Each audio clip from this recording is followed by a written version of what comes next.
Hello and welcome back to episode one, whatever it is, of the Sports Beat podcast. But we're really excited today because this is a tradition that has continued for the last 3 years. We're very happy to bring it back. Members of the Minnesota Bias podcast, starting with Daniel Revere. That's right, Paul Revere's cousin, like distantly somehow. And then also Hunter Plant. Very happy and excited to have him on. Thank you, boys, for joining us.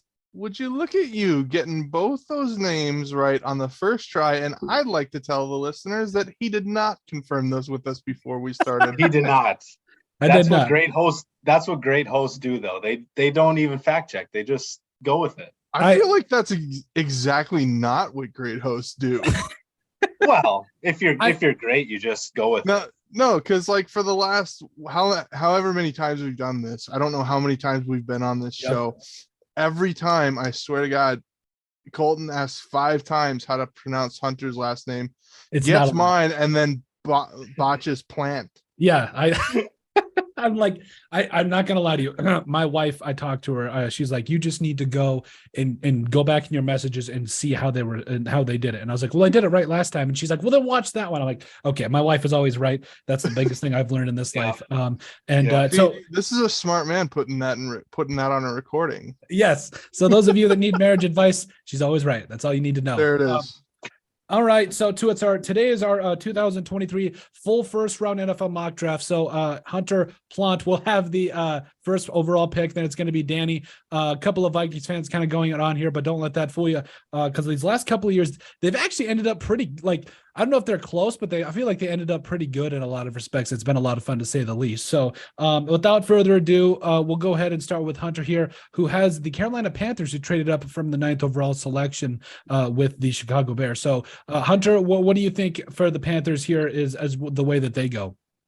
Yeah, this is and Colton, last year you went with Sauce Gardner. I'm not going to go off the board like you did last year. Not off the board, but cornerback was a little bit ballsy at number 1. But hey, it's your show, so we would have let that fly.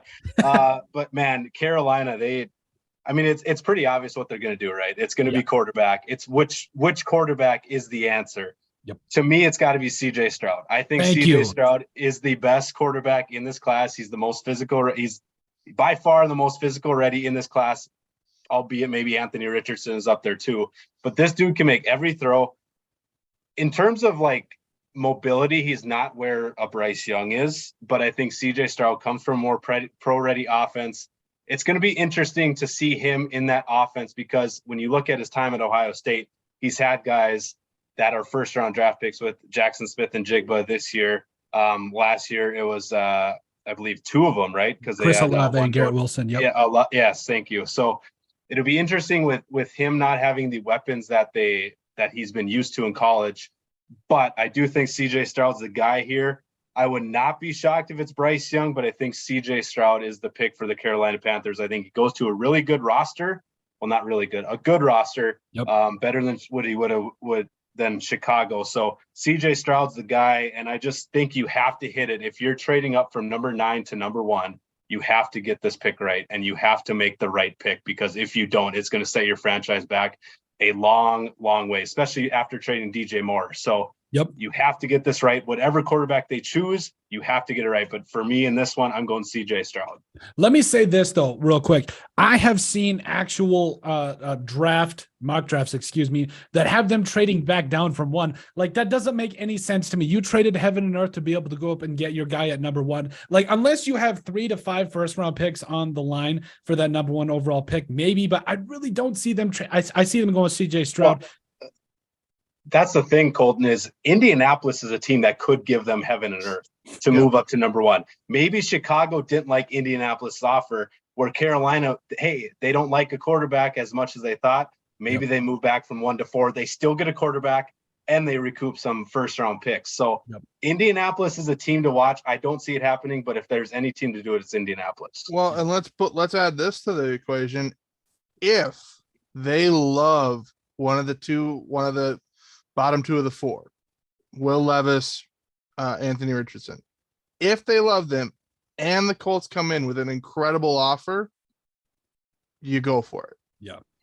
Like that that's the situation. You have to, yes, you have to get a lot from the Colts, but you also have to know that you're going to like who you're going to get it for.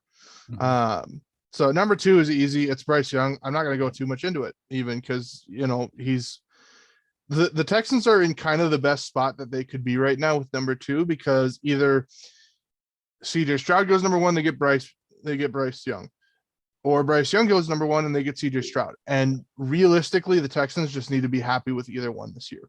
And they should be happy with either one this year. Yep. Does Bryce Young remind you a lot of Deshaun Watson?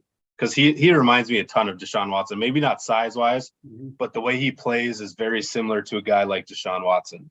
I don't know if he has the same type of mobility as Deshaun Watson. Where Bryce Young is more of a play extender, Deshaun Watson could get out and run a lot more. And I don't know if I see that in Bryce Young. I can agree with that. Well, and these two guys, it's going to be interesting too. Sorry, Colton, to jump in on you, but they're the same exact, like their targets in college were unbelievable, right? Like there was talent all across the board. So now they go to pro teams where I can't name a Houston receiver since they got rid of Brandon Cooks. So right, like these two guys are going to have growing pains right away. There's no doubt about it. What do you mean, man? Whoever goes to the Panthers is going to have Adam Thielen and Hayden Hurst. That's true. Good point. That's true. Good point. I mean, they're not going to throw the ball deep, but crossing routes, they're going to be dynamic. Oh, yeah. They're not going to have a field stretching wide receiver. I also really like Shi Smith. I've had a crush on Shi Smith from the Panthers for a while. I just don't think he's gotten the time of day. Plus he's been, he's had a couple of suspensions, but no, I absolutely concur on that Deshaun Watson comparison. But I also think that at the same time, Bryce Young, to me, I think everybody was kind of shocked when he weighed in at 204 at the combine, because he clearly doesn't look that big on tape, doesn't play that big, but I do think he's a guy that, when you watch him on the field, he's got that moxie, he's got that little bit of confidence. I touched on it today when I did a video on who the Panthers should draft first overall, but I really feel like Bryce Young is that guy that, he's from a leadership perspective, he makes all the great throws, he stands in the pocket. I'm really confident with Bryce Young being my future franchise quarterback. Now for the Arizona Cardinals, there's a couple different ways I could go with this. Now, also I forgot to mention with the Texans, and you guys can weigh on this too. I feel like the Texans are going to be so bad next year too, that could you maybe see the Texans either getting the best defensive player possible at number 2, or could you possibly, because next year they're probably going to get Williams at a USC to be their quarterback most likely. So could you see them going in a place where they just got a new head coach that loves his defensive players? Could they go that, or could they trade down? I don't really know at this point. No, and the only reason I'm going to say that is because they also have the number 12 pick. So you can still come back and get another guy. That's a good point. Okay, 12, but here. Go ahead, Hunter. Go for it, Danny. Just disagree with me already. Just disagree with me. Well, no, already. I was just gonna say the argument to that is you're not gonna get Will Anderson at 12, right? Yeah. So if Will Anderson, no, you're not. But you're also not gonna, you're gonna build on this guy. You're gonna build on Bryce Young. If you're not in love with Bryce Young, then yeah, there's arguments to be made across the board. But I mean, if Caleb Williams could still come out from USC next year, go out to USC next year and bomb. And turns out he sucks. Turns out he was a freshman phenom. How many times have we seen that? Take what you have, take what you know is there, do what you can with what you have. Be where your feet are. There's a million cliches that could go into this. Don't overthink it. I'm just saying I would not put it past them to take a Will Anderson type at 2 and then a Will Levis at 12. That's all I'm saying. I think there's going to be another Will Anderson next year. There's going to be another guy next year who there's not many Will Anderson. There's going to be another guy that we look at next year and say, this is the guy at edge rushing. He is the future of the position. Who was it last year? I can't even remember. Aiden Hutchinson. Thank you. Aiden Hutchinson. Hunter, who was your guy out of Georgia? Trayvon Walker. Yeah. Trayvon Walker. Do? I mean, he's kind of playing out of position. Yeah. He was a number 1 pick. And what did he do? I mean, a couple of sacks last year. Here, I'll bring up his PFF grade. Meanwhile, Aiden Hutchinson went off as the number 2 pick. That's true. you can't say what might happen. You have to look at the draft class you're in right now. You can't say, I'm going to draft this way because next year I think. What if the Texans aren't the worst team? That's and all true. of a sudden you don't have Bryce Young or Caleb Williams? I mean, I do think they'll be bad. They'll be really bad next year. Yeah, but there's other teams that are going to be really bad next year. I think the Panthers are going to be really bad next year. The Colts are going to be really bad next year. Arizona, the Raiders, really bad. the Falcons. Yep. Hell, the Titans aren't going to look too good next year. Who knows? Case Keenum's done some strange things. Us Vikings fans can definitely vouch for that. But no, I definitely, feel like I just want to throw it out there because I know you guys, watch a lot of the NFL, kind of maybe have seen some of the same things. I was just kind of wondering, is that something maybe you could see? I just really didn't know. But I hate to kind of interrupt people here, but I just really feel like, when you talk about the Texans side of things, again, yeah, they could suck, but also I feel like as for the Cardinals, who was a team that was mentioned in there, I really feel like the Cardinals, with Monty Ossenford and a new head coach, I really feel like they're in a position where, Kyler Murray is obviously going to be the guy for now, but at 3 right here, I've got their biggest needs on my draft sheet. Now I've got corner, I've got edge, and I've got wide receiver. So if off the bat, you've got CJ Stroud and Bryce Young going, I don't mind that. And if you are the Cardinals, I feel like you have needed more edge help, but also Jalen Carter is there. Now I also know about the issues that he's had, at Georgia there with particularly the speeding incident that did kill an individual, rest in peace, and as well as prayers to the family. But I do really feel like I really don't care about the red flags. Like we have been saying it for the longest time. They just got rid of JJ Watt, and they've got guys there that I'm really not that comfortable with. But Jalen Carter to me is a guy that can play well at the 5 tech. I think you can put him at the 3 tech. Heck, I think you'd even put him over the center, and he'd be doing a lot of amazing things. I don't care about the red flags. I'm going Jalen Carter here because listen, they also got some guys like Majay Sanders, out of last year too. So they've got some guys on the edge. I think they want to build on the inside and start with Jalen Carter. Interesting. You talk about Will Anderson being this generational talent, and here we get to the first chance we get to where he's the guy, he's the obvious pick, and we're going over him. Here's the thing though, and I want to make sure that I really reiterate this. I understand that I did just stand on the table for him, so thanks again for pointing that out, because I do, but again, I really do feel like the Cardinals are in a spot where they are coming off of just drafting a couple guys off the edge last year. I mentioned Sanders, and as far as the edge, the rest of it goes, they've still got some dudes that I'm particularly excited about. Jonathan Ledbetter, I think, is going to be potentially something special. Cameron Thomas as well, with 2 of those guys as I bring up their depth chart here. But also they got Isaiah Simmons, who maybe with the new head coach could be made to being more of an Anthony Barr role where he's actually blitzed and not just put into pass coverage. So I really feel like they've got guys on the edge already. Jalen Carter could be, could he be the next Warren Sapp? Well, you do have to realize, guys, that before Chicago traded out of this, Jalen Carter was the most mocked guy to Chicago. Yep. Because it fits a need for them, and he is an absolute monster in the middle. So Jalen Carter is a generational talent too. Yep. The only issue with him is he could fall to the mid-teens because of his issues with the red flags. And some teams don't look at red flags like they maybe should. But he's a generational talent also. If I'm Arizona, I like this pick, but Will Anderson, he's on there, man. the Jalen Carter red flags to me aren't red flags that you worry about. He's not doing anything that anyone else isn't. He was a victim of circumstance and got involved in a truly tragic accident. Yep. But I don't think anyone's speed racing 130 miles an hour down the road either. Like Will Anderson's not doing that. I think you'd be surprised how many guys are. Yep. You as an 18-year-old kid, you get told, hey, drive this sports car that goes 130 miles an hour. You're telling me you're not going to find a straightaway and hit that thing as soon as you can? We forget because they look 40, but these guys are 19, 20 years old. Yeah. But I'm an 18-year-old kid that's not going to be making millions of dollars.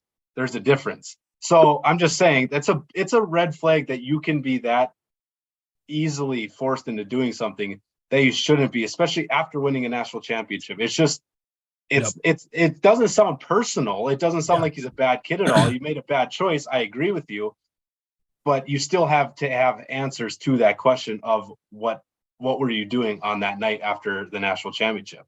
Like there's still problems with them. So I'm not saying anything, but red flags are red flags. True. But now, as far as number 4, the Colts, what do you think about this? This could be pretty interesting. I'm gonna say, Hunter, I'm envious of you having this pick. I want this pick. Yeah, it could be, because I'm going to be honest with you. Before, I thought you were taking Will Anderson. I thought Arizona gotcha. Will Anderson. So I didn't think I had any. It's Sauce Gardner all over again. Yeah, I didn't think I had any chance at him in defense. You know, they do have a fairly decent defense. I don't think defense was ever an issue for them. It's been the quarterback play.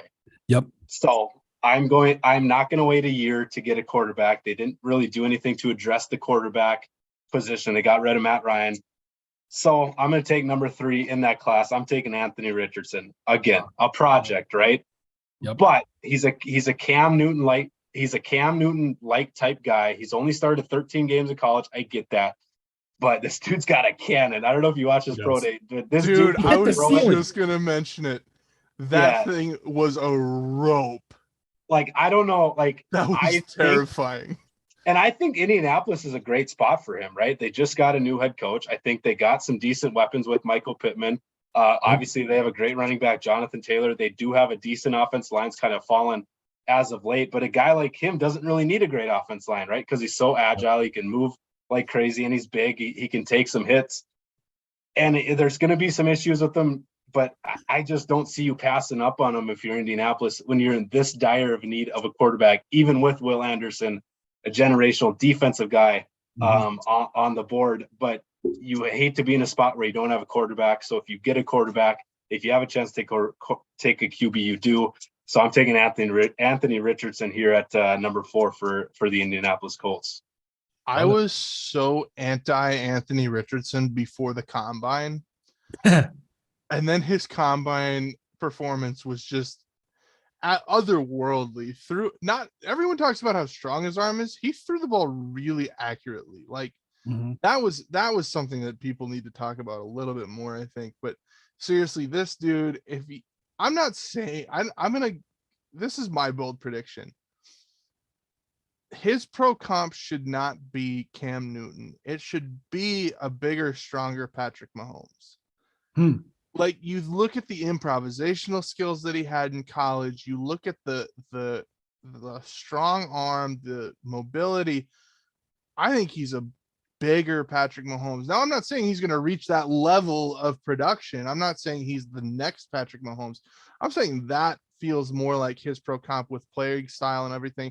If you let this guy sit for a year, I think he's your guy for. What about Josh Allen? A decade. There you go. Josh Allen, another guy who everyone looked at and said, he played it was Big Sky, or not Big Sky, Mountain West. He was not the competition. Big arm. But again, very similar, mobility. right?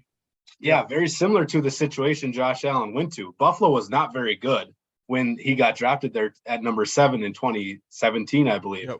And same with the Colts. They might not be very good, but this is a guy that can make an impact. What I'm saying, Hunter, and don't get used to it, is I love that pick. God, you're the man. A great night. I also love it because I'm the Seahawks taking Will Anderson at 5. And that's the most exciting thing to happen in Seattle that night.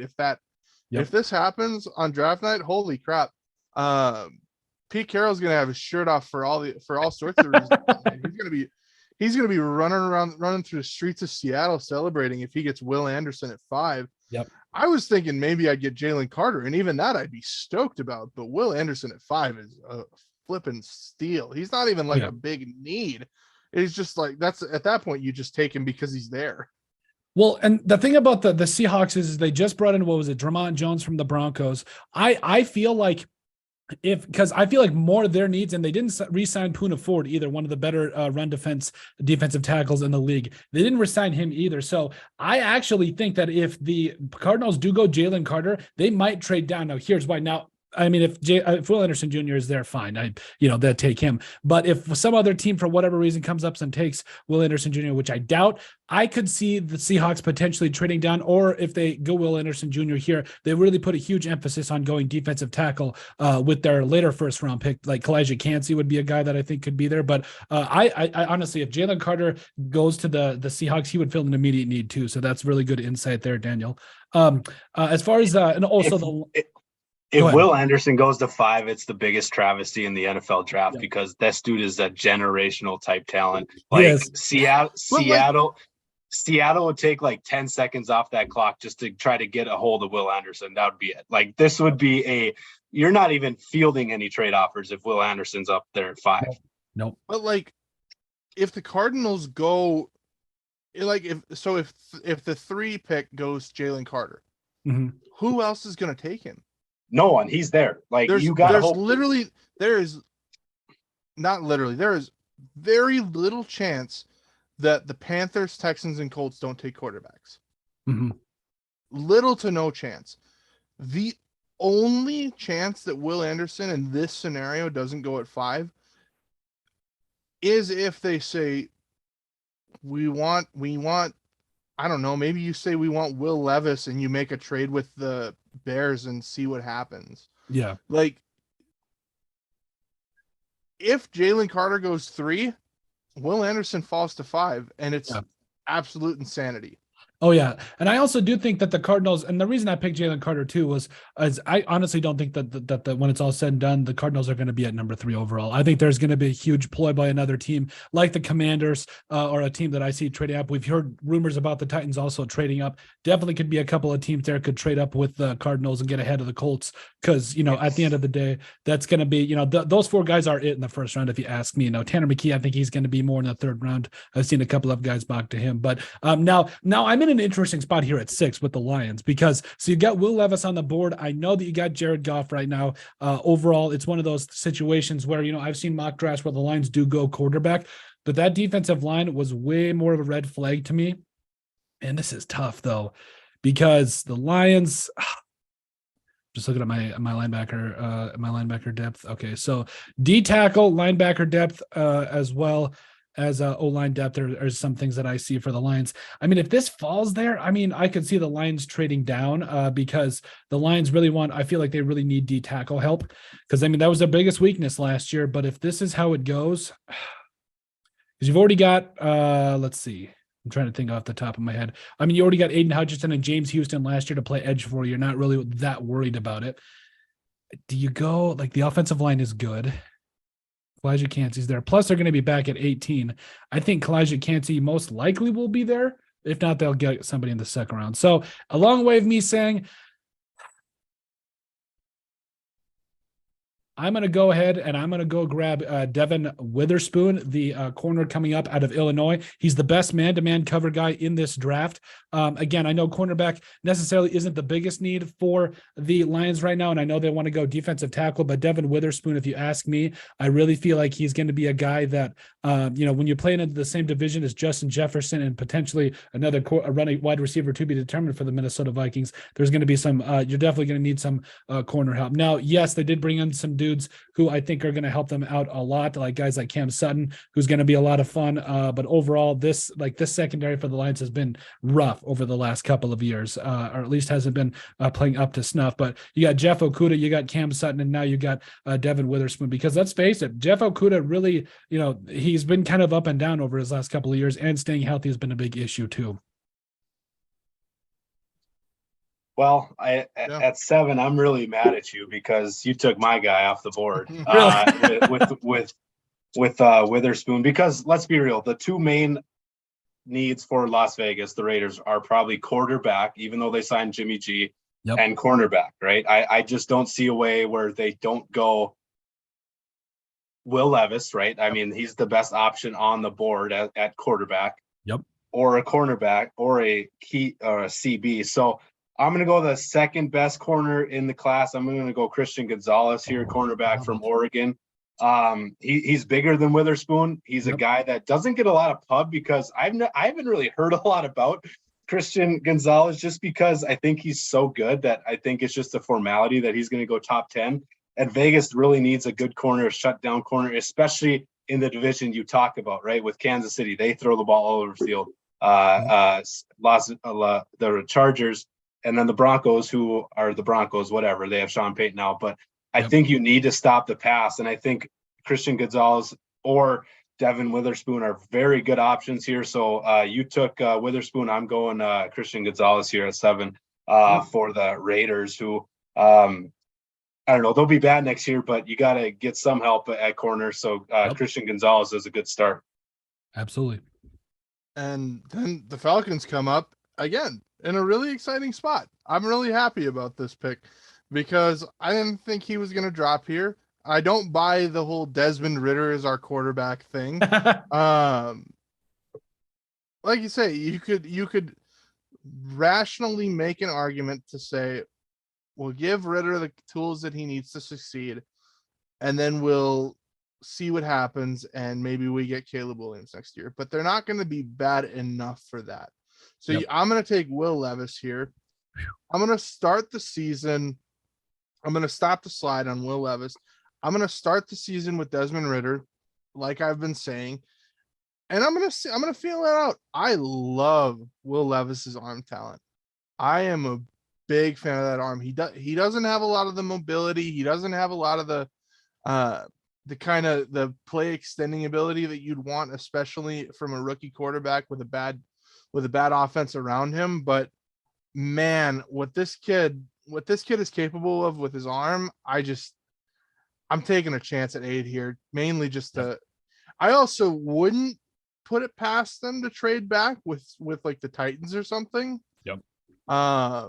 But like in a no trade situation, I'm taking Will Levis here just because I gotta see what I can get with this kid.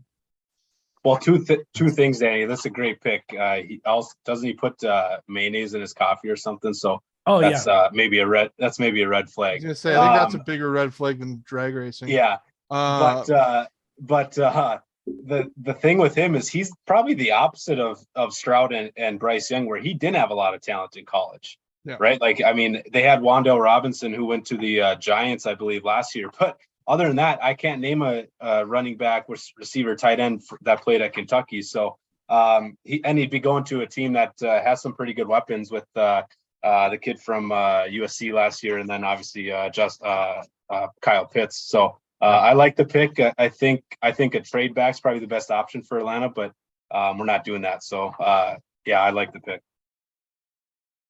As far as now I got another NFC North team here in the Bears. Now, obviously the Bears. And we covered that they traded down with the Carolina Panthers, now down at 9. Now, I've got a couple of different needs here for the Bears. I know they brought in some dudes along the defensive side of the football to kind of help things out here, but I think they need to upgrade at both tackle spots. I also think that you still need to go corner, potentially edge here.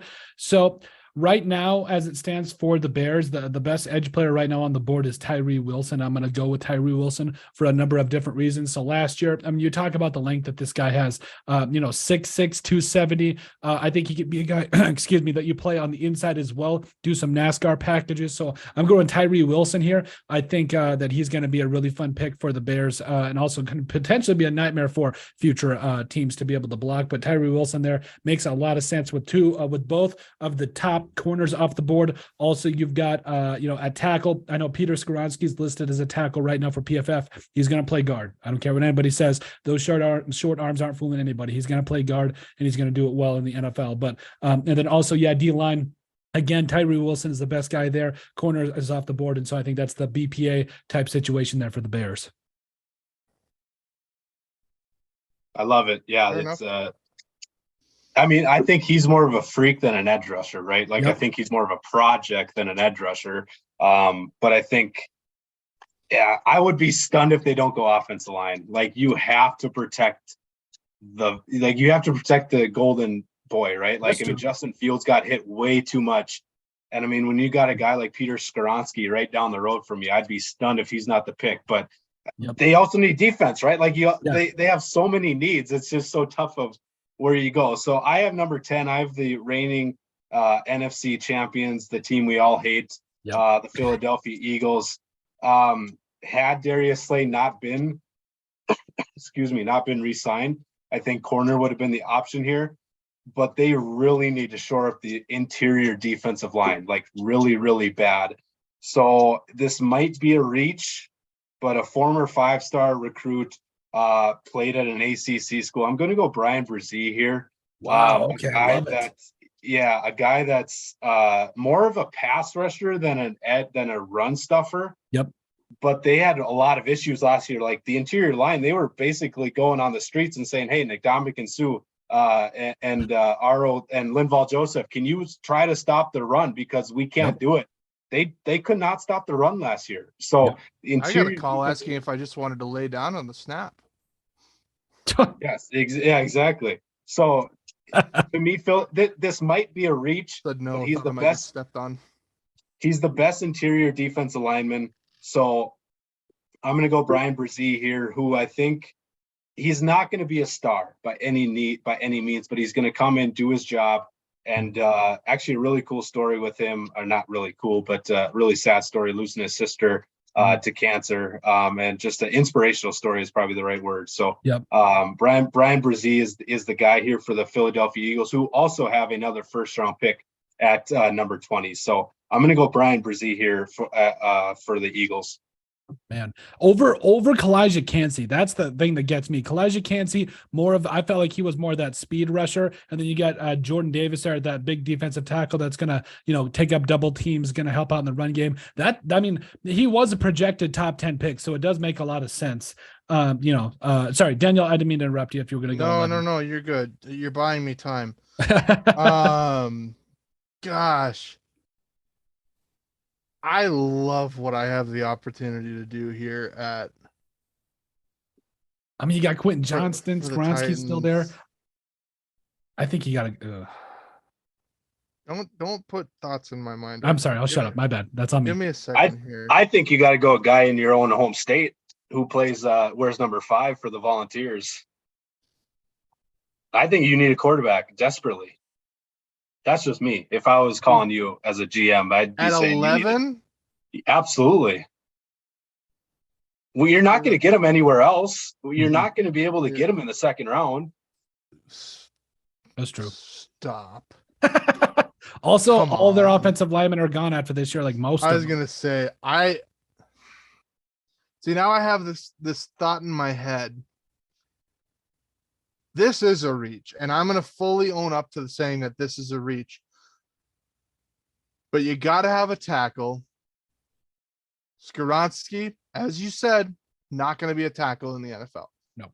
He's just not going to make it. And you can argue, well, he's still the best lineman available. This is a reach, but I'm going down. I'm taking Paris Johnson Jr. out of Ohio State. Right. That's the best available tackle. Because you have two thoughts.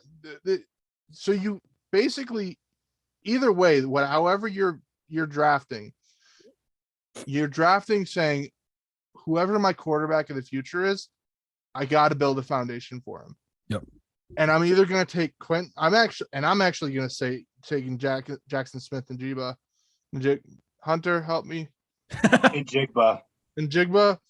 I'm taking him over Quentin Johnston, just because they already have Traylon Burks, who kind of fits that big guy, that big receiver mold. Now, granted, you Quentin Johnson can absolute fly though. I was going to say Johnson moves fast. I'm taking taking Jackson just because I like his routes a little bit better. So spoiler alert for the future, but more importantly, I'm really excited about Paris Johnson. Yep. Get a guy who, whether you say, okay, next year we're gonna run with Malik Willis, or they try to trade back into the first to get Hendon Hooker, and I don't think he's going in the first round anyway. That Hendon Hooker goes in the first round for one reason and one reason alone, and it's the 5th-year option. By the time I'm taking Paris Johnson, he'll be 30. That's true. It's dead honest truth. He'll be 30 by the time his rookie contract is over. See, so there you can argue there again, argument against the idea of Hendon Hooker in the first. And I love Hendon Hooker. Hunter, you specifically know this. I love Hendon Hooker. I think he's a great prospect. but I'm not taking him in the first round. Anyway, Paris Johnson Jr. best.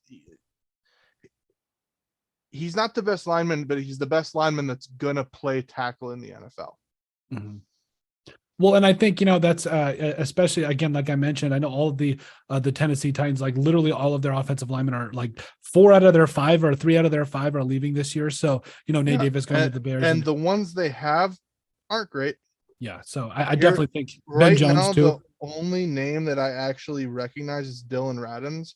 And that's only because he played down the road from me at NDSU. Exactly. Yep. And I think, that makes a lot of sense for the Titans who, and they also might trade up for a quarterback. We'll see if they continue to roll with Ryan Tannehill or Malik Willis too.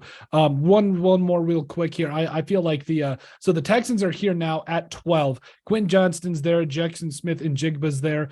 Peter Skoronski. I think if you take Bryce Young at 2 and you want to get him a receiver, it's between Quentin Johnston and Jackson Smith and Jigba.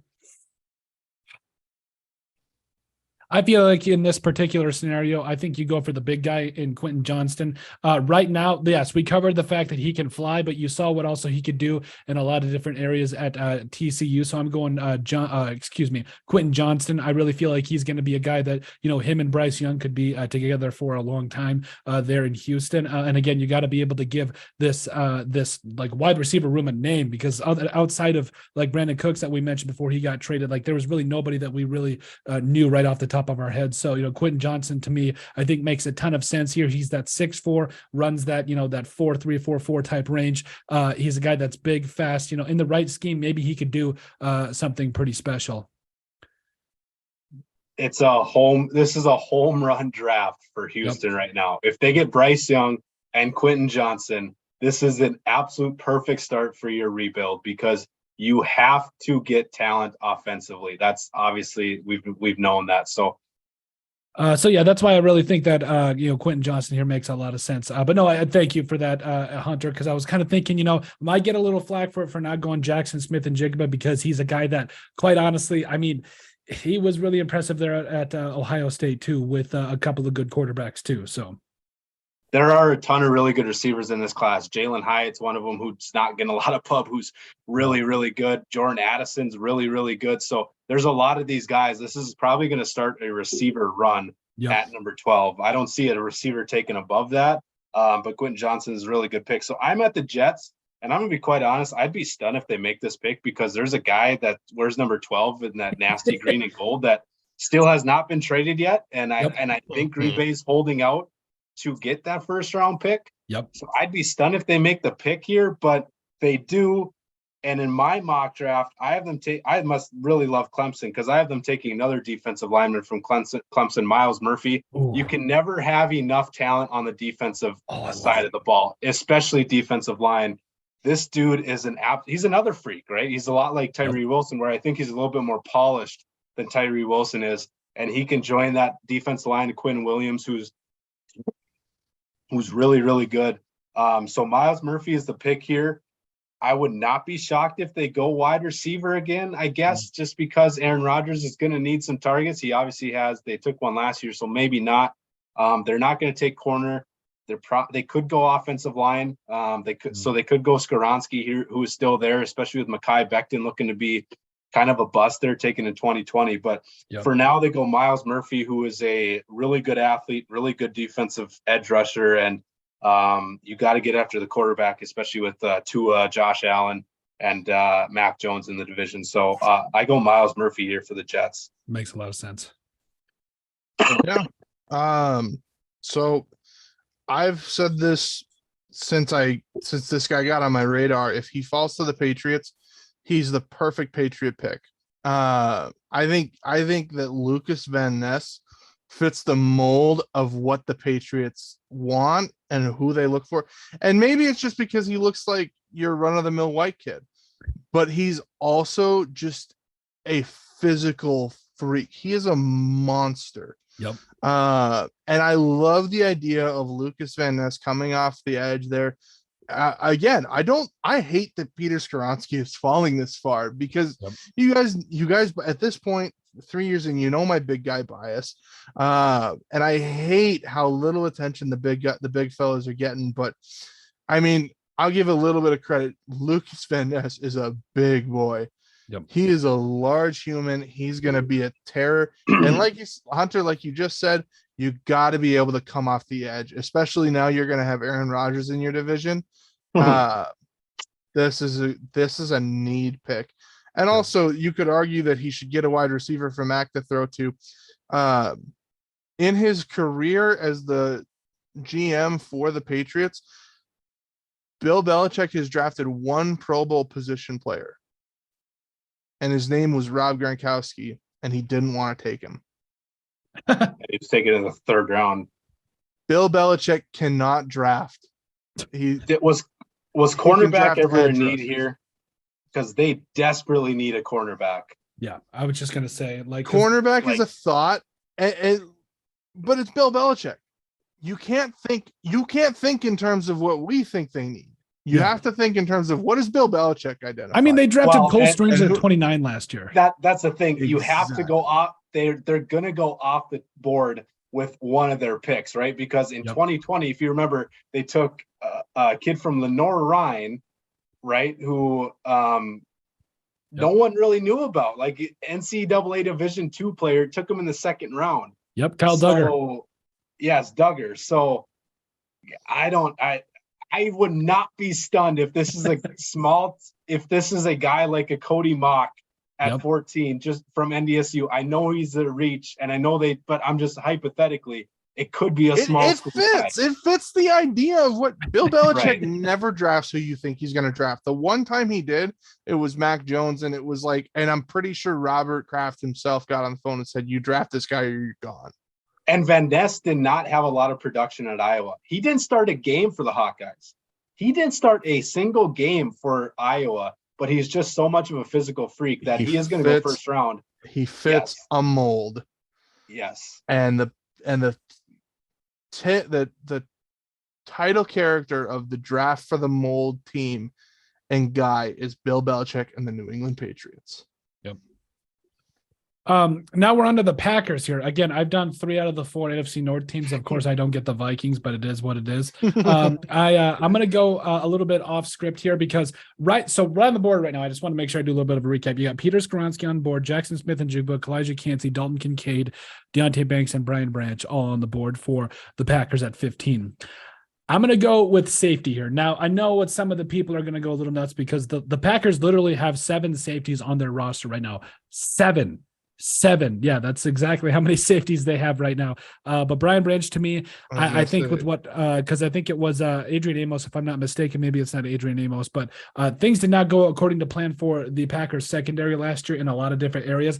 Brian Branch, I mean, having over an 80.0 PFF, pass defense grade, quite honestly, 89.5 overall, 90.7 in the run game. Last year he was targeted 57 times, only allowed 36 catches, for a couple of touchdowns and a couple of picks. So, it's a one-on-one scenario you're going on with a guy like Brian Branch. He makes a lot of sense. I think the Packers go with Brian Branch. Now, Dalton Kincaid is here, I know, but you have to look at it. If you're me, I think you look at it, which is deeper here? Is it safety? Is it tight end? I know wide receiver is definitely going to be but I mean, when is like Brian Gutekunst ever drafted a wide receiver in the 1st round? Never. So I think Brian Branch is the pick here at safety.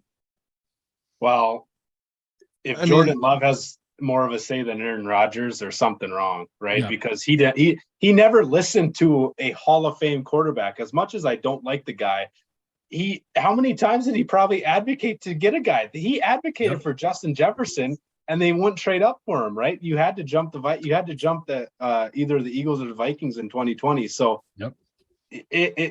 I'd be stunned if it's not an offensive player, but again, it's the Packers. They might go quarterback, and who knows? I don't know. Exactly. It's just like I think if they're going to roll that kid out of Stanford. Oh yeah. So no, I think Brian Branch to me it makes a lot of sense because I know they've got 7 safeties, but that doesn't mean anything. Their starter did not do a whole lot great things last year. But and then let's see who are we at here? I apologize. Is that we are at myself? Okay, sorry. Go ahead. Yes, so if I'm Ron Rivera and I'm the Washington Commanders. Thank you for taking Brian Branch and thank you for taking Lucas Van Ness because I still have Peter Skoronski on the board, I have still the best quarterback on the board in Hendon Hooker, who is a very viable option, Danny, here at 18, believe it or not. And I still have two of the best cornerbacks in the draft in. See, you're so wrong on that you didn't even get the pick right. Well, I didn't make a pick. Or 16, whatever. That's how wrong you are about Hendon Hooker. Joey Porter Jr. and Deonte Banks are still on the board. Yep. You watch, Hendon Hooker is going to go first round. I guarantee he'll go 32. He will not. There is no 32. Well, there is 31, whatever it was. Someone will trade into the last pick of the first round, and they'll draft Hendon Hooker. I do agree with that. I don't think they should, but they will. He will not get past the Minnesota Vikings. I'm putting that out there right now. I'm just saying. Okay. But anyways, okay. So whoever's playing quarterback, you got to protect him, right? Mm-hmm. I think Washington had some issues protecting quarterback. So I'm going to end the slide. I'm going to end the slide. Love it. Even though they can't really, I'll stick with it. I'm going to go Peter Skoronski here. I love that. I love that. So do Washington fans. Even though I really love Joey Porter Jr., I really fell in love with Joey Porter Jr. in this draft process, who is not really sliding, but at 16, Peter Skoronski is the guy here. Again, I don't know who's going to play quarterback for him. If you think that Sam Howell's the answer, I think there's an issue with that. So quarterback is going to be definitely in play here for Washington, much like it was when they took blanking on the guy from Ohio State, rest in peace. In 2019, you know what I'm talking about. But anyways, that was a similar scenario here where it wasn't Cardell. No, it wasn't Cardell Jones. It was. No. I know. Dwayne Haskins. Haskins. Thank you. Yes, thank you. But they're not going to go Hendon Hooker here. They will go Peter Skoronski here. Yep. Again, I kind of disagree with you guys. I think he can stay at tackle, right tackle, not left tackle. I think he's too big for a guard, if that makes any sense. If that makes any sense at all, I'll go with it. But I think he's too athletic to play guard. So I'm going to go Peter Skoronski here at number 16. Man, in the right scheme, a guy like Peter Skoronski going inside to play guard, that with his athleticism, the guard pulls, the traps, that makes me happy.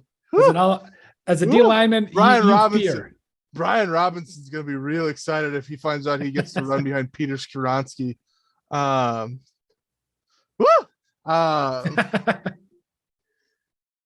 Receiver's another option. Receiver's another option. I didn't realize that. Receiver's another option there too. With Jahan Dotson and Terry McLaurin. Ooh. Getting all excited. So the Steelers, a lot of options here. There's a lot of guys that you can go with. You can say, well, Jackson Smith is still here. Like, take him and pair him with, put him in that wide receiver room and give Kenny Pickett all the answers. You can say go down and get Anton Harrison or Darnell Wright, get him some protection. But you're not going to pass on Joey Porter Jr. Thank you. 17. Thank you. His dad literally played for the Steelers. Yeah, you're not going to pass on Joey Porter Jr. if he gets to 17. And there's like a small part of me when I'm doing mock drafts and like kind of researching that's like trying to rationalize like who can I pick over Joey Porter Jr. so that he falls to the Vikings. And it's not going to happen. The fact that he's falling to 17 in this mock is a little concerning in terms of what I think our accuracy is going to look like. Yep. That's always funny when you say that because, like, sorry to interrupt, Danny, but there was no way Justin Jefferson was falling to the Vikings at 23 in 2020. There's always going to be a scenario where us as Vikings fans, last year, Kyle Hamilton was not supposed to be at 12. Obviously, we trade back, but there's always a scenario where we see one guy and we're like, there's no way in hell that he's going to be there at 23. And he's going to be there. So I'm just putting that out there. I agree with you. I don't think there's any way he's there, but Justin Jefferson wasn't supposed to be at 23 in 2020. Randy Moss wasn't either back in 1998. That's true. Very good point. Yes. AP wasn't supposed to be at 7 in 06, in 07. Yes. Agreed.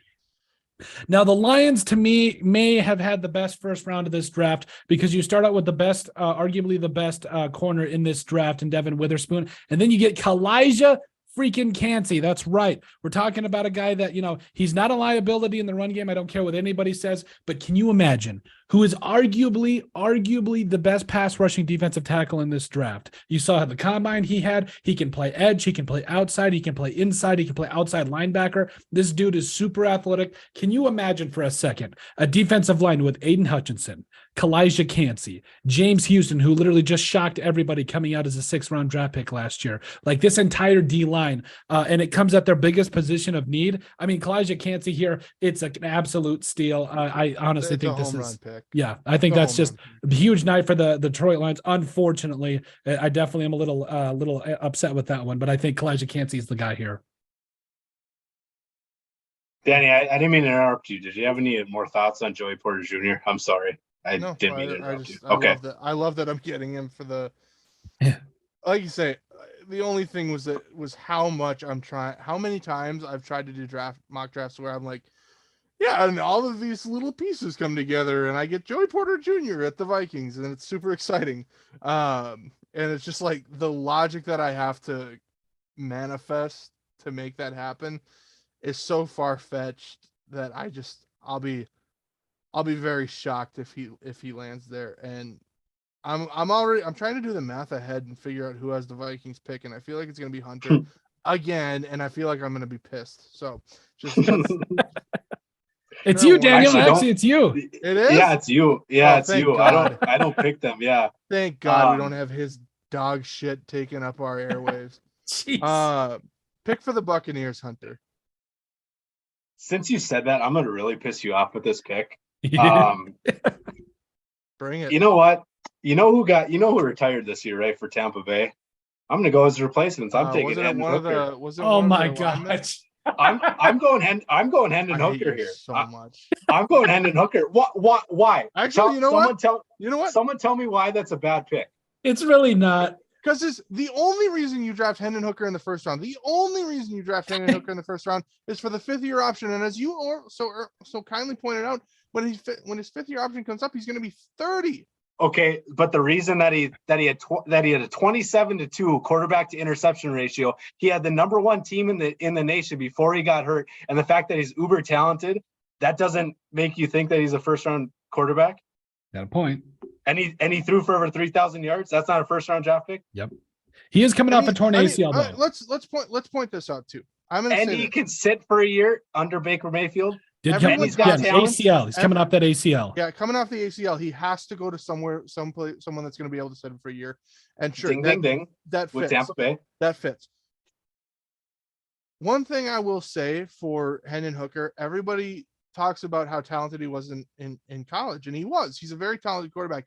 I love his mental aspect. I think he's a very smart quarterback. You looked at him, the way he was talking at the Senior Bowl and those practices, and the way he would stand by coaches at the draft and at all these things that he hasn't been able to take part in, but he's learning. That's really smart, but nobody gives him enough credit for his victory at the Battle of Antietam. No one gives him a lot of credit. I'm saying he fought in the Civil War. He's so damn old. Hey, if Brandon Weeden can go round 1, so can Hendon Hooker, who is 5 years younger than Brandon Weeden when he was drafted. Did great. That's a really good example. That's an awesome example. I'm really glad that you made that point. I'm just saying, wasn't he a first round draft pick? Yeah, and it worked out. I'm not saying Hendon Hooker's not gonna. I'm not saying he's gonna work out. I'm just saying this is a good spot for him because he can sit for a year. He can recover from his ACL. He's got Mike Evans. Great spot for Hendon Hooker. I hope it works out for him. I hope that's where he ends up because I like Hendon Hooker. I just think you'd be stupid to do it. When are you going to get a quarterback then? You going to suck for a year and hopefully get Caleb Williams next year? First of all, I don't know why everyone's giving up on Baker Mayfield. He got tossed around. He's really bad. He's really bad. Baker Mayfield is really bad. Trust me. He won with the Browns. Not really. And he had 2 of the best running backs and a really good offensive line. He had a real. I'm he not had a saying really he's the good reason defense. you win. Really good I'm not saying he's defense. the reason you win. I'm saying you can win with him. Mhm. You can also lose with them. You can lose with anybody. You can lose That's with true. Patrick Mahomes if he has the True. sniffles. You're But You guys hey, are like an old married couple. you have he just no irritated. idea. He just irritated me with that comment. So I was probably gonna go Bijan Robinson here because running back is an option for Tampa Bay. So is a lot of different things. But I'm going Hendon Hooker here. That's my final pick. Hendon Danny Hooker. can lay off me. Yeah, Hendon Hooker is my pick. Danny, who you got at the Seahawks at 20 then? I gotta remember who. Let's see what my Which was it? Seahawks. Darnell Washington that was pushing the sled like a tackle, or was that Mike? Oh yeah, that was Darnell It was Washington. Washington. Yeah, dude's a stud. Yeah, he's literally. I'm tempted to go there simply because of his strength, but I'm gonna go off the rails here after I just brutalized Hunter. You lost, but yeah. Not sorry. Actually, I'm not going to go too far off the rails. I think I'm going to take Bijan Robinson here for the Seahawks. And you got Kenneth Walker already? Yeah, Those that's two guys? interesting. Oh shit! No, you took it. That's okay. Oh shit! Lock it in. You can lock it in. Lock it in. No. I stand by it. I'm going to stand by it, and here's That'd why. be a waste of a first round pick. You're a waste of a first round pick. I'll do this. I'll extend the olive Here, branch. I'll let you take it back because let me you out-thunk Nope. yourself on this one. No, I thought myself I got in my own way. I was gonna take Michael Meyer and I should have just run with that. I don't hate that the idea of the Seahawks. Now this is a pick where it's not gonna happen. Unless they're taking You can it change it. I'm just yeah, we'll let you change it, Danny. just change it. Yeah, if go you ahead. want. I get it. I was just giving you crap. Go ahead, change it. Yeah. Yeah, I'm gonna go Michael Meyer here. Michael Meyer. Okay. Shit, I locked it in already on my freaking draft board. All right. This is Well, on ours that I'm going to put on for all the viewers to see. Yeah, don't worry. I've got the updated one, so we'll put Michael Meyer down for you. I still don't hate the idea of Bijan Robinson because I'm not bought in on Kenneth Walker. And I also don't think it's a terrible idea to hedge your bets with a guy like Walker. Yeah. Especially just the abilities of Bijan Robinson. But Meyer fits a little bit more of a need where you want that underneath guy. You don't really have anyone like that right now. Give Geno another target that he can kind of someone to take the pressure off of DK Metcalf and Tyler Lockett. God, I feel like I do this every year too. Yet another yearly tradition. Yeah, we'll let Bijan Robinson fall a little bit farther, and we'll let sleeping dogs lie here. Okay. And go Michael Meyer. Michael Meyer. I love the pick, and I even love the. What's that? Out of Notre Dame. Love it. I love the pick, and here's why. Because that means that the Chargers can go Jackson Smith and Jigba. I know what everybody's talking about with Austin Eckler going, kind of having problems with the team or whatever. I really think that if they're not going to pay, I just really feel like I know Bijan Robinson is still there. He would be a lot of fun, and I know you want to go and get a weapons assembly there, but Jackson Smith and Jigba, listen, you got Keenan Allen and Mike Williams, who are both aging out. Mike Williams was injured a lot last year. You literally had it down to what was it? D'Angelo Carter, I believe was his name, your fourth, fifth string wide receiver. That was Jackson Smith and Jigba to the Chargers here. I definitely think is a lot of fun for fans. And plus, I mean, you just get possibly one of the best wide receivers that falls to you all the way down there at 21. Yeah, especially when you have an aging Keenan Allen, right? Yep. And you got the kid from Clemson, Mike Williams, who is kind of, if he's on the field, he's really good. But the 3 games a year he plays, he's dynamite. Yeah. I could see them going tight end too. I could go Darnell Washington. Or Dalton Kincaid's another really good option from Utah. So if I'm Baltimore, I could go a lot of different routes here, right? Mm-hmm. I don't know. You could trade Lamar Jackson on draft night. That's always an option. You could go wide receiver for the second time in 3 years. Yep.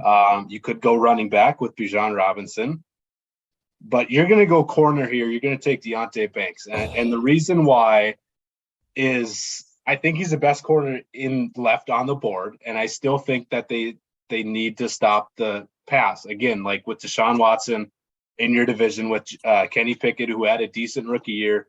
So to me, Deonte Banks is the pick. Wouldn't have to move very far to play his pro ball. It's tough. I mean, I think wide receiver might be the more logical pick because, like, I could see Jalen Hyatt going. I could see Jordan Addison going. I could see a bunch of guys going to Baltimore. But for now, it's Deonte Banks, who is really good in coverage, really good tackler. So Deonte Banks is the pick here for the Baltimore Ravens. Okay. You got the Vikings, man. What did I miss on Jordan Addison? Like, what am I missing with him? Why is he's really good? Yeah, he's really I good. don't understand why he's falling on every board.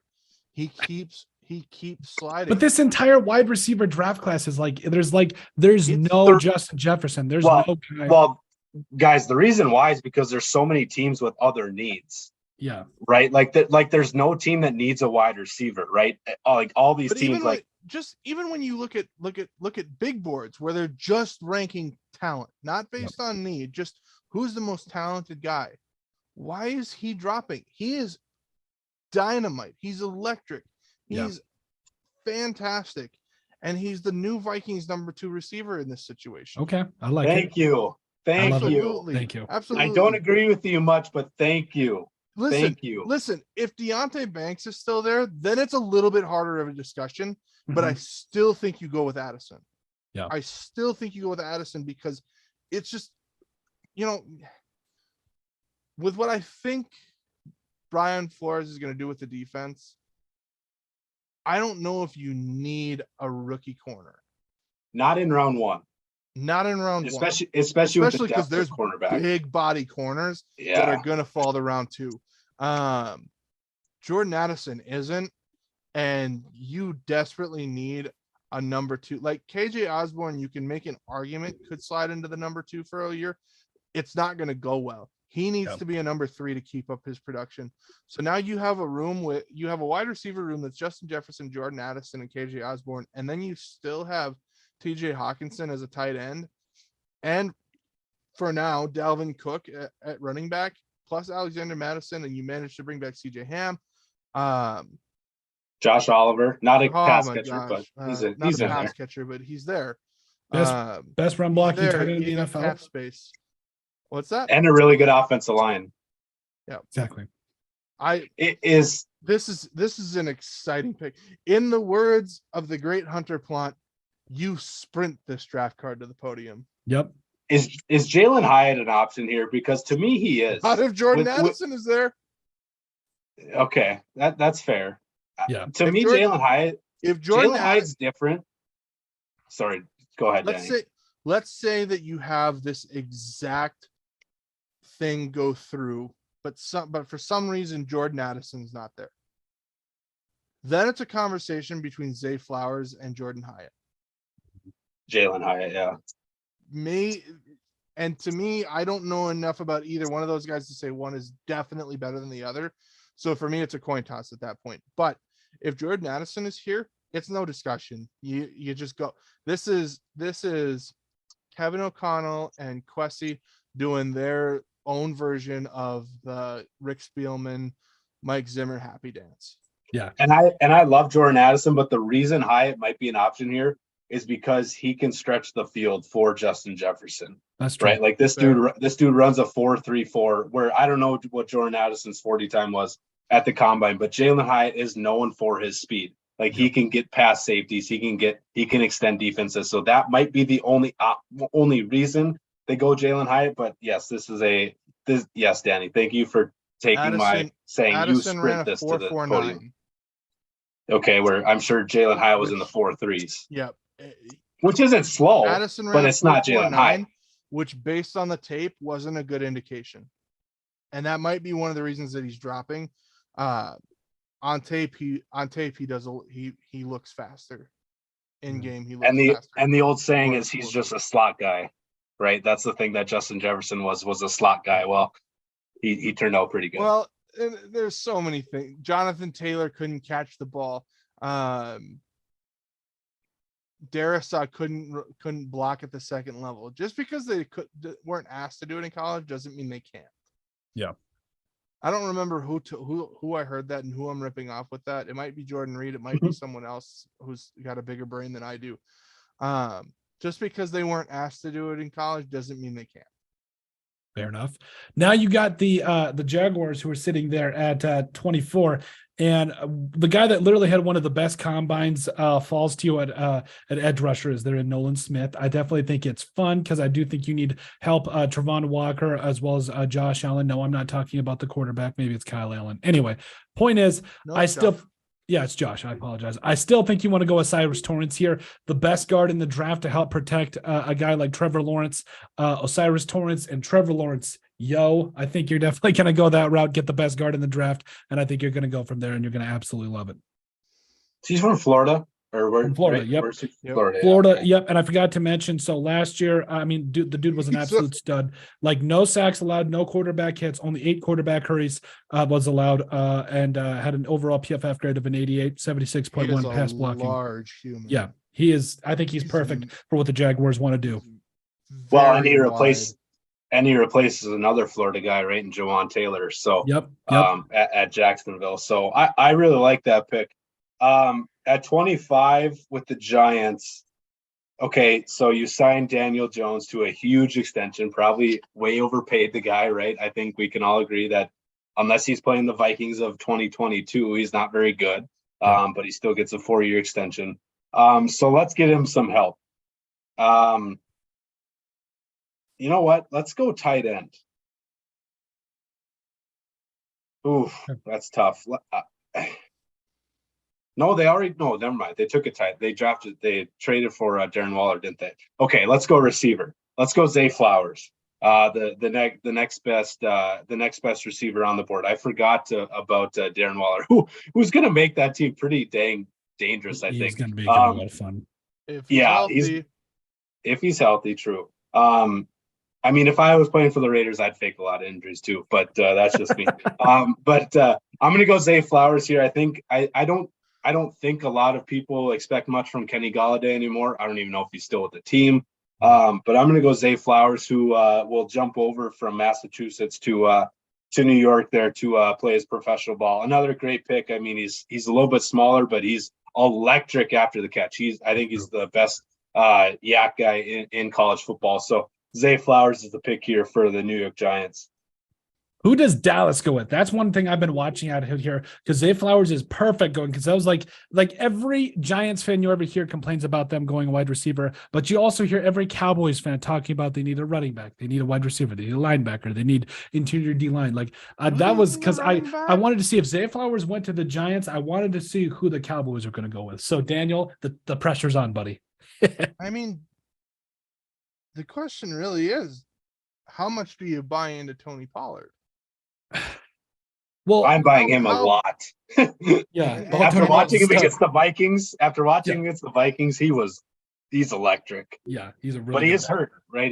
I think he got hurt. So yeah, I think, and plus, I mean, I don't think a lot of teams want to pay running backs $10-12 million a year. So I mean, they franchised him this year, so I doubt that they're going to want to, really continue to shell out that kind of money. Why not go after a running back, Bijan Robinson?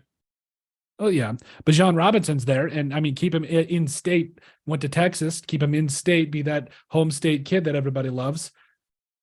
I think you go Dalton Kincaid here. Okay. And here, Dalton Schultz is out. Mm-hmm.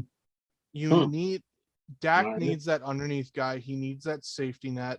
Pollard is your guy for this year. Over Darnell Washington, huh? Yeah. I am going to take him over Darnell Washington just because I like Kincaid ever so slightly better. And to me, the Darnell Washington argument is just his pure strength. The fact that you're effectively getting another offensive lineman who can run out and catch footballs. But I'm going to go with Dalton Kincaid just because I think he fits what Dak needs more. Yep. And at this point, you have to, you've sold the farm on Dak. You've bought in. You got to give him the best situation for him, not for the Cowboys, for Dak. I think it makes a lot of sense. I mean, we have seen, teams that really go after those tight ends to kind of be that and for the security blankets and all that.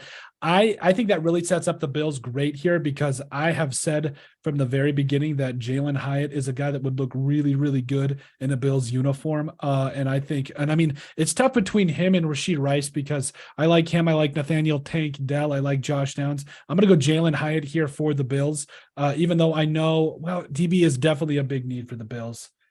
So is linebacker. They lost Tremaine Edmonds. That's true. But I mean, I don't see, there's really not a guy in this class. I know Trenton Simpson, Dion Henley, and all those guys, but I feel like they want a running mate for Stephon Diggs. So I'm going to go Jalen Hyatt. Even though they have Gabe Davis? Even though they have Gabe Davis, he did not perform nearly up to expectations. Near did Khalil Shakir, the former, I think he was a 4th-round pick out of Boise State either. So what is Gabe it? Davis is an outstanding 3. He's a stretch 2. Yeah. Could they go Bijan Robinson? Absolutely, they could. But I mean, James Cook, wild. I mean, James Cook was really good. James Cook ain't it. I don't know. That is your shameless plug, Minnesota bias coming out in full force. That would be the scariest pick of the first round if the Buffalo Bills land on Bijan Robinson. Remember a while back when Lamar Jackson was coming in, and we saw that the New Orleans Saints traded up, right? They took our new friend Marcus Davenport. I think all of us were like, oh shit, it's gonna be Lamar Jackson, which would have been the scariest thing on this planet. Thankfully, they didn't take him, but this reminds me a little bit of that if they do take Bijan Robinson. But it's okay. I mean, great pick. Jalen Hyatt's a really good football player. It's really gonna be good. I'm excited. I have Cincinnati. Yeah. Okay. Go, Colton. Sorry. I'm sorry. I was looking at the Bengals. Go ahead. I apologize. No, you're good. So I have Cincinnati here. For as good of a team they are, they got some needs, right? Like I don't think they're I don't think they're set at a lot of needs. And I think cornerback is another need here. I think linebacker is another need for them, because I believe they lost Davis or Gauthier, right? Didn't they lose him in free agency? I believe so. I'm actually looking up their depth right now. They lost someone. He was from it. They got Logan Wilson and Jermaine Pratt as kind of their guys on the inside. So okay, Pratt's still there. Okay. Yeah. That's who I was thinking of. Okay. Mm-hmm. So I'm gonna go cornerback. I'm gonna go another Georgia guy. I'm gonna go Keely Ringo. Ringo. Wow. Yeah, the hero of the Georgia national title game. That's what I'll remember him for. I mean, I think he's a good player. I think he's a little bit of a reach here. But again, at 27, you're going for a lot of potential, right? Yeah. I don't think we're all going for we're all expecting to find a star. I think it's very plausible here. But Keely Ringo's the guy here I think could sneak into the first round. And Cincinnati seems like a good spot for him because they don't have a lot of corners that can make plays for you. So Cincinnati is my spot for Keely Ringo here at 28. 28 feels like a really good spot for him to kind of sneak in out of nowhere. Do we need to go to a break, or no, we got a couple more minutes real quick. If you could just hit on the Saints real quick, I think we should be through. Saints are going to take Nolan Smith. Like you said, had a great combine. He's going to come in. It fills a need. The Saints have a lot of needs. But this is just, you go, who's the best available? Who can I get right now? And who's going to come in and make an impact? Mm-hmm. Real quick, I think we can make this thing happen right away. So I think you go with the Philadelphia Eagles if I don't mess this thing up. With a couple minutes left here, I think at 30, man. So Bijan Robinson is just sitting there. Like he's just, can you imagine, like you lose out on like Miles Sanders goes and the Eagles are sitting there now. I really feel like this makes a lot of sense to me because who's their running back? Kenneth Gainwell. I mean, off the top of my head, Kenneth Gainwell, Rashad Penny is there. I mean, Boston Scott. But I mean, can you imagine Jalen Hurts and a guy like Bijan Robinson doing a read option in the NFL? I'm doing it. Bijan Robinson, I'm taking him. Oh, that's nasty. That's nasty. Yeah, that's fair. That's a good pick. Oh, Bijan. I hate that so much. I hate yeah, I do not like that at all. Good pick. All right, Kansas City. I'll kind of close it out here. I'm going to go another wide receiver. I'm going to go Josh Downs out of UNC. Oh, I love that. I think KC does need a receiver, right? I don't think that's they do. Yeah. I think they need a receiver, right? So again, I don't know if Josh Downs is a first round receiver, but I think he's the best out of the guys that are on the board still. So Josh Downs is the guy here. I'm not going to lie and say that I know a lot about him because I didn't really watch a lot at UNC. And when I did, I was watching number 10 sling the ball to him. So, I don't know. I think Patrick Mahomes would make this guy look pretty damn good. So I'm going to go Josh Downs here with Kansas City. I could see them going running back, right? Because Clyde Edwards-Helaire hasn't really worked out, but with Bijan off the board, that's another scary thought, by the way, Bijan Robinson with the Kansas City Chiefs. I could see them going interior offensive line or offensive tackle since they did lose Orlando Brown, Jr. right? Yep. So they do have options here. Again, how many times do we see a team with the last pick in the first round trade out of it? Like it happens all the time. So I think Kansas City could easily trade out. But for now, Josh Downs is the pick with the Kansas City Chiefs. There's one more thing I could see happening here. I think Darnell Wright has really risen up a lot of boards. And yes, I know you bought in and you brought in your guy, away from the Jaguars, which I completely get. But the Chiefs, to me, they still have a need at tackle and also wide receiver. So they fill one of those needs, which I do love because Josh Downs with Patrick Mahomes going to be absolutely nasty. And so, but I mean, Jawan Taylor starting at left tackle. I mean, it is what it is. What about this? Let's just make a point of this.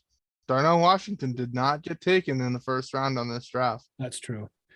Imagine an offense with Travis Kelce and Darnell Washington. That would be pretty nasty. That would be because Travis Kelce.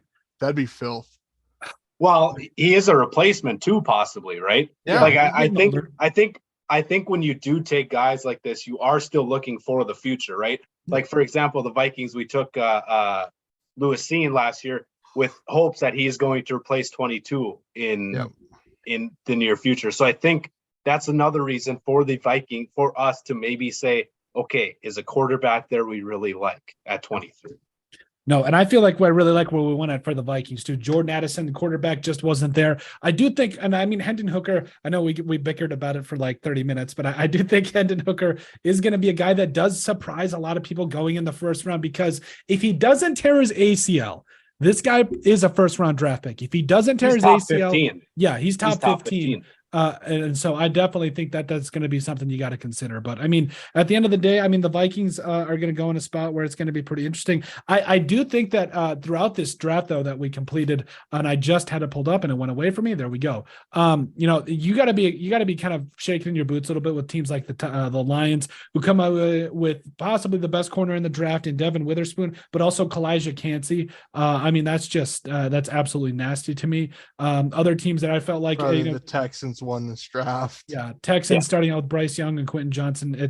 That's absolutely just bonkers, man. Like, and they got a pick in the second round early. Yep, exactly. So I want to throw this out there because one final thought about Hendon Hooker going in the first round, it would be cool because he'd be the first quarterback. I looked this up. He'd be the first quarterback in NFL history to have his great grandkids watch him walk across the stage.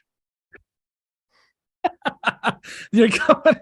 That's first you did the Civil War joke, and now you go with yes, he's 30 years old by the time he signs that. I do. Well, he did play with Darisaw at Virginia Tech. That's true. So I mean, there's a connection. So I mean, he's old, which can help him. It's not like NBA type terms because I mean, when you think about it, a lot of quarterbacks are entering their primes at 28, 29, 30, unless you're a guy like Patrick Mahomes. So he would have a lot less to reach that prime.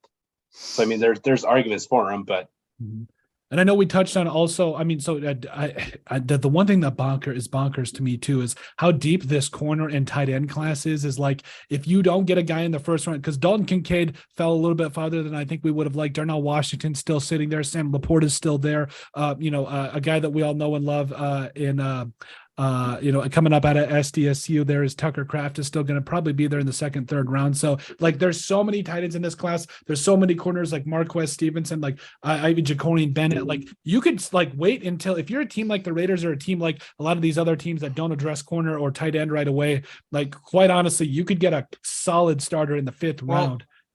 I'm going to give my big guy bias coming in again. Two guys that did not come off the board that should come off the board very early in the second round. Cody Mach out of NDSU is going to be a monster. He is so talented. He's very good.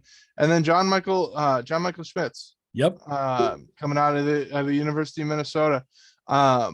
Big guy and local biases. More so for JM because Sky Uma. But seriously, those are two guys who are going to come in and probably be starters in their rookie season and probably do really well. So there's two guys that some team is going to pick up in the second round, and they're going to be really happy that they did. But there's go ahead. Colton. One real quick thought. I'm sorry. I just want to say, after you get past John Michael Schmitz and Steve Avila, this guard class / center class is very thin. That you see out of guys that could be potential starters. No, Olusegun Oluwatani coming up out of Michigan, probably not even close to pronouncing that. But I do think that there's a lot of guys later on in the draft, like the 4th, 5th, 6th rounds that could be, high end backups, maybe potential starters. But after Steve Avila, John Michael Schmitz, Osiris Torrance, like this guard class is really not that deep. There's a lot on the edges. There's nothing interior wise. Yeah. There's to your point, same, like I'm all about the QBs. There's not a lot of depth at the quarterback position besides the top 4. Yep. 5, I guess. I'll say 5. I'll buy into 5. Yeah. If we do count Hendon Hooker at the 5, Tanner McKee, Dorian Thompson Robinson, those aren't guys that are second round talents, right? So if you are a quarterback needy team, you have to take a guy if he's there. That's why I think the Vikings' only options are either wide receiver or quarterback. Because if a guy like Hendon Hooker is there, you're not going to get him in round 2. So you have to be sure that you either trade down to like 27, 28, 29, where you can still get him, still get that first round or that 5th-year option, still and get probably a second round pick. But if Hendon Hooker is there, I definitely think KOC is going to be thinking about like, hey, I can do wonders with this guy. And I know we've argued about him, but but Tanner McKee and Hendon Hooker, there's such a big drop off between the two guys you cannot afford to miss on. And again, next year's class is really good, but again, there's no guarantee that we're going to be bad next year. I expect us to be pretty decent next year. So being in the top 15 isn't a guarantee. So I just feel like Hendon Hooker could be the pick. And I know a lot of people aren't going to like that, but Kwesi thinks outside the box, man, like we saw it last year. And Hendon Hooker would be a very good pick, I think, for me as a Vikings fan. I absolutely agree. It'd be kind of like a Teddy Bridgewater 2.0 type situation. I think it would be a lot of fun. Then number 5 coming with back. more talent. Yeah, absolutely. I think it would be a lot of fun. But I'll tell you what else has been a lot of fun, man. You guys coming on 3rd year in a row doing the first round mock draft. I can't tell you every single year we do it, or every single time you guys are on with Minnesota Bias. We love you guys. I can't thank you guys enough. Every time I do a mock draft, I was coming away with like, man, what how long would a 7-round mock draft take? Like how long we thinking here? Like, I know we don't want to be here for 4 days, but I really appreciate you guys coming on. Hey, you're the man. Appreciate it. Appreciate you having us, man. This is, oh gosh, draft season is the best season. Season. It's like Christmas, Easter, draft season. Absolutely. Easter is because when Lent gets over, baby, we're back and drinking pop. That's what I gave up for Lent. But really, I do appreciate you guys coming on. Make sure you guys catch the Minnesota Bias on where can they catch you guys at, by the way? Facebook, I know that. We haven't done a lot, so yeah. But still, we got to get back to doing it. Yeah. We're still alive, people. If you can believe it. Some of us are just crazy busy. Half of us are in master's programs. Half of us have girlfriends to worry about. Yep. I'm not that half. Are you the farthest from that half, Danny, or what? Or how's the? You know what? There's joy in the single life. That is true though. There's freedom. There's freedom. There's freedom. From a married coming from a married man. There's freedom. I will say my girlfriend's really gonna like draft day because she probably won't get a lot of text messages that day when draft day is going on. But you better be careful. She's gonna remember the joys of the single life on draft day. yeah. Tell me about it. I appreciate it, good guys. So we'll absolutely we'll give you guys make sure you guys give them a follow at Minnesota Bias on Facebook. Give them a listen to their stuff. Thank you guys again for joining us once again. This is Colton Hall with the Sports Brief Podcast. Make sure you guys leave us a like and comment. Also, remember to give us that listen and sub on iTunes. We love all of you. Let draft season come alive.